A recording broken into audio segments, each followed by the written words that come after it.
अस्सलाम वालेकुम दोस्तों, कैसे हैं आप। मैं हूं आपका होस्ट मोहम्मद आज़म समीर। कंट्री है जी नाराव, और आज मैं बात करूंगा इसके इन्वेस्टमेंट वीज़ा की, इसके बिज़नेस वीज़ा की। दोस्तों ये छोटा सा मुल्क है, बहुत ही छोटा है। सिर्फ इसका 21 स्क्वायर किलोमीटर इसका रकबा है और 12-14 हज़ार के आसपास इसकी आबादी है। और सारे लोग तकरीबन मोर और लेस पानी की ज़िंदगी में रहते हैं, जजीरों में रहते हैं। उनका कोई ज़रिया रोज़गार ऐसा कोई ख़ास नहीं है, लेकिन ये है कि वहाँ पे fishery, aquatic life, marine life और इसके अलावा ट्रेड, हेल्थ केयर, इस तरह की चीज़ें, वहाँ की एक्टिविटी वो बहुत फेमस है। और यहाँ पे टूरिज़म भी है, डेफिनेटली दुनिया जाती है। और वहाँ के जो कैस्केड्स हैं, वहाँ की जो आबशारें हैं, वहाँ के जो जजीरे हैं, लोग उनको एंजॉय करते हैं। अब बात ये है कि भाई अगर आप वहाँ पे बिज़नेस करना चाहते हैं, इन्वेस्टमेंट करना चाहते हैं, तो क्या इन्वेस्टमेंट करें और आपको कितने पैसे दरकार हैं। तो इस सिलसिले में एक चीज़ ज़हन में रख लें, नाराओ की कोई भी एम्बेसी पाकिस्तान में नहीं है। तो इसका वीज़ा कहाँ से मिलेगा, ये दूसरा बड़ा इम्पोर्टेंट क्वेश्चन है। तो इस सिलसिले में इन्होंने एक स्कीम बनाई हुई है दोस्तों। स्कीम ये है कि आपने 1,20,000 या 1,30,000 डॉलर आपने वहाँ पे जमा करने हैं, उनको जमा करवाने हैं, इन्वेस्टमेंट करनी है किसी बिज़नेस में, या कुछ चंदा देना है या डोनेशन देना है। तो फिर आपको वो इन्वेस्टमेंट का वीज़ा जारी कर देंगे और आप उसको 3 माह, 6 माह, 1 साल, 2 साल तक के लिए भी, बल्कि इससे ज़्यादा भी आप उसको यूज़ कर सकते हैं, उसको एक्सटेंड भी कर सकते हैं। लेकिन ज़रूरत इस अमर की है कि आप वो 1,30,000 डॉलर या 1,20,000 डॉलर कैसे जमा करें और कहाँ पे। उस सिलसिले में ये जो ऊपर आपको मैं वेबसाइट का लिंक बता रहा हूँ, इसको आपने ओपन करना है। तो सारी डिटेल आपकी वहाँ से ग्रैब कर सकते हैं, आप सारी इन्फॉर्मेशन ले सकते हैं।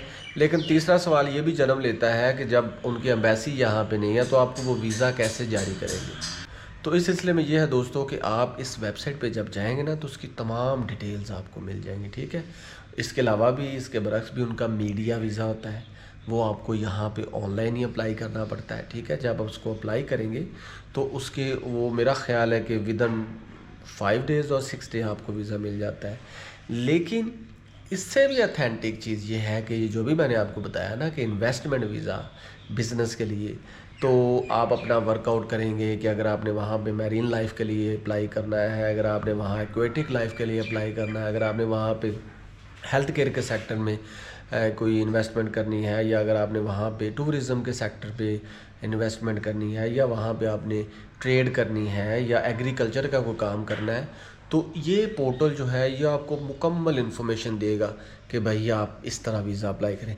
और आप यकीन जानें कि आप इन्वेस्टमेंट करते जाएंगे तो हाँ, इसका एक और बहुत इंपॉर्टेंट पहलू वो ये है कि आप you can also get passport. उसकी भी थोड़ी सी फ़ीस होती है, जब आप वो पे कर देंगे तो उसके बाद आपको सिटीज़नशिप भी मिल जाएगी। उसके तो बेतहाशा फ़ायदे हैं जनाब, उसके इतने फ़ायदे हैं कि आप सिंगापुर या जितने भी कंट्री जो कि नाराओ लोगों के लिए वीज़ा फ्री कंट्रीज़ हैं, you can move there without any visa. आपको वीज़ा की ज़रूरत ही नहीं है और आप वहाँ पे जा भी सकते हैं। तो आप इन्वेस्टमेंट के साथ साथ इनका पासपोर्ट भी ले लें, इनकी नेशनैलिटी भी ले लें। और वो ये कदगन भी नहीं लगाते कि भाई हमारी नेशनैलिटी लेने के लिए आपको अपने अपने ओरिजिनल कंट्री की नेशनैलिटी छोड़नी पड़ेगी। वो नहीं है, उनकी शर्त ही नहीं है। आप डुअल सिटीज़न भी बन सकते हैं, डुअल सिटीज़नशिप रख सकते हैं इफ़ यू विश टू। तो पहले अपना वर्कआउट कर लें। ये जो वेबसाइट अभी मैंने जिसका पोर्टल आपको ये शो किया है, दोबारा ये आपको स्क्रीन पे नज़र आ रही होगी। इस वेबसाइट को आपने ओपन करना है, आपको तमाम डिटेल्स मिल जाएंगी। इस सिलसिले में यह है कि कुछ फ़र्म्स भी हैं, लॉ की फ़र्म्स भी हैं, जो आपके केस को मजबूत बनाती हैं और आगे सबमिट करती हैं। आप उनसे भी मदद ले सकते हैं। लेकिन this is all about your on risk. आपने ख़ुद ही ये काम करना है। ये नहीं कि भैया आप कहें कि भाई फ़लाँ की मैंने वीडियो देखी तो यहाँ पे ये कर दिया, वो कर दिया। नहीं, ऐसा नहीं है। आप ख़ुद से स्टडी करें, अगर आपको कोई चीज़ समझ में आती है तो आप कर लें, नहीं आती तो रहने दें, छोड़ दें। तो ये है जनाब इसका इन्वेस्टमेंट वीज़ा, इसका बिज़नेस वीज़ा।